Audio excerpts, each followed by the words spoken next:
जय श्री कृष्ण। श्रीमद् भागवत गीता में 9वें अध्याय में आपका स्वागत है।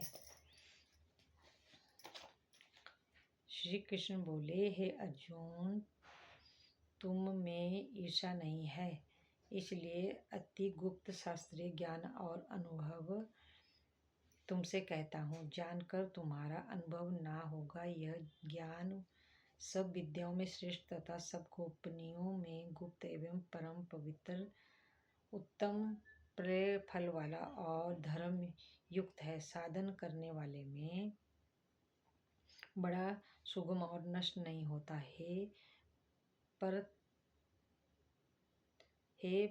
परतंप, इस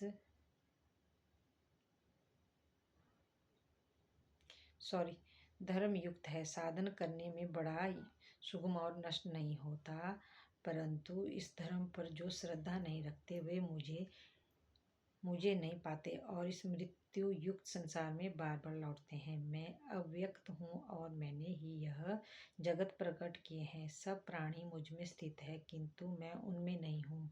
मुझ में सब भूत भी नहीं है। मेरा वह ईश्वरीय कर्म देखो। मेरी ही आत्मा सब मतों का पालन करती हुई भी नित्य नहीं है।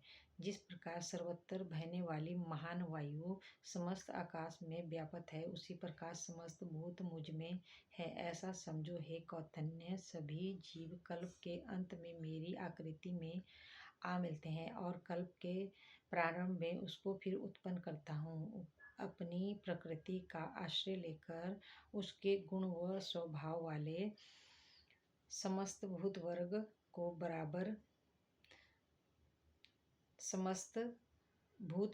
को बारंबार उत्पन्न करता हूँ। हे धनंजय, मेरे ये कर्म मुझे नहीं बांधते, क्योंकि मैं उदासीन की तरह इनमें आसक्त नहीं हूँ, वर्ण स्थिति हूँ। मैं अक्षय होकर प्रकृति द्वारा चराचर जगत को उत्पन्न करता हूँ। हे अर्जुन, इसी कारण यह जगत बनता और बिगड़ता रहता है। मूर्ख लोग मेरे स्वरूप को नहीं जानते कि मैं समस्त चराचर का स्वामी हूँ। वे मुझको मनुष्य जानकर मेरी अवहेलना करते हैं। उनकी आशा व्यर्थ, कर्म निष्फल, ज्ञान निरर्थक, चित्त भ्रष्ट है। वे उस आसुरी प्रकृति में बस में है जो मोह को उत्पन्न करती है। हे पार्थ, विवेकी जन जो दैवी प्रकृति में स्थित है, वे मुझे संसार का आदि अविनाशी जानकर अनंतमय से भजते हैं। दृढ़ व्रति सदा मेरा कीर्तन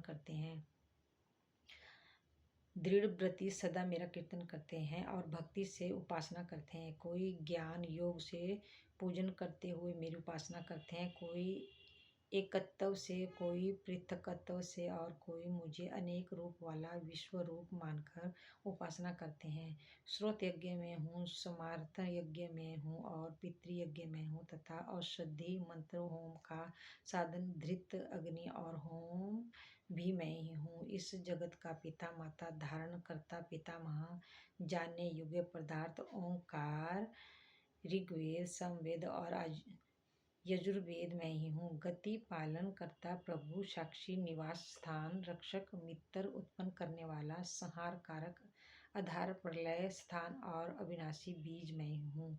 मैं सूर्य रूप में तपता हूँ, मैं वर्षा रोकता हूँ, मैं ही वर्षा करता हूँ तथा हे अर्जुन, मैं ही अमृत और मृत्यु में भी मैं ही हूँ तथा सत और असत में भी। तीनों वेदों के अज्ञाता सोम पीने वाले पाप रहित यज्ञ द्वारा मेरी पूजा करके स्वर्ग जाते हैं और इंद्र के पुण्यलोक में पहुंचकर स्वर्ग में देवता के योग्य दिव्य सुख भोगते हैं। वे उस विशाल स्वर्गलोक में सुख भोग कर पुण्य के क्षीण होने पर फिर मृत्युलोक में आते हैं। इस प्रकार तीनों वेदों के यज्ञादि धर्मों का पालन करने वाले, भोग की इच्छा करने वालों का आगमन होता रहता है। जो अन्य भाव से चिंतन करते हैं वो मेरी उपासना करते हैं। उन नित्य योगियों के योग क्षेम अर्थात स्थान, भोजना, छंदन आदि में मैं उनकी रक्षा करता हूँ। हे कौतन्य, जो दूसरे देवता के भक्त हैं और श्रद्धा से उन्हें पूजते हैं, वे ही मेरा ही पूजन करते हैं, परंतु यह पूजन विधि पूर्वक नहीं है।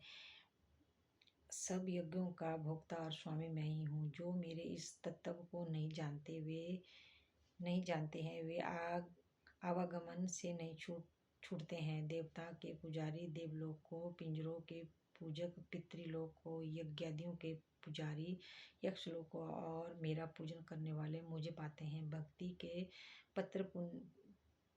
के पत्र पुष्प फल या जल जो मुझको अर्पण करता है उस शुद्ध अंत कारण वाले व्यक्ति के दिए हुए पदार्थ को मैं बड़ी प्रसन्नता से ग्रहण करता हूँ। हे कौतन्य, जो तुम कहते हो खाते हो वह सब मेरे अर्पण करो। ऐसा करने से कर्म बंधन रूप अशुभ फलों से मुक्त हो जाओगे और संन्यास योग में युक्त होकर मुक्ति का मुझको अवश्य पाओगे। मैं समस्त भूतों में समान हूँ, ना कोई मुझे अप्रिय है ना प्रिय। जो कोई मुझको भक्ति से बसता है वह मुझ में है और मैं उसमें हूँ। यदि कोई दुराचारी भी भक्ति से और अन्य भाव से मेरा भजन करे उसको मैं साधु ही मानता हूँ, क्योंकि उसने उत्तम मार्ग ग्रहण किया है। वह शीघ्र ही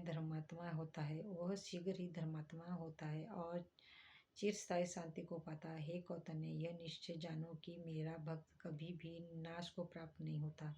हे पार्थ, मेरा आश्रय पाकर नीच कुल में उत्पन्न स्त्रियां, वैश्य और शूद्र भी उत्तम गति को पाते हैं। फिर जो पुण्यवान भक्त राजश्री और ब्राह्मण है उनकी तो बात ही क्या है। अतः इस नाशवान और दुख भरे संसार में जन्म पाकर तुम मेरा ही भजन करो, मुझ में मन लगा मेरा भक्त बन, मेरी पूजा और मुझे नमस्कार कर, मुझ में लौ लगाए रहकर मुझ में लय हो जाओ। नवा अध्याय समाप्त हुआ। अगर कोई त्रुटि होगी तो माफ़ी चाहूँगी, क्षमा करना।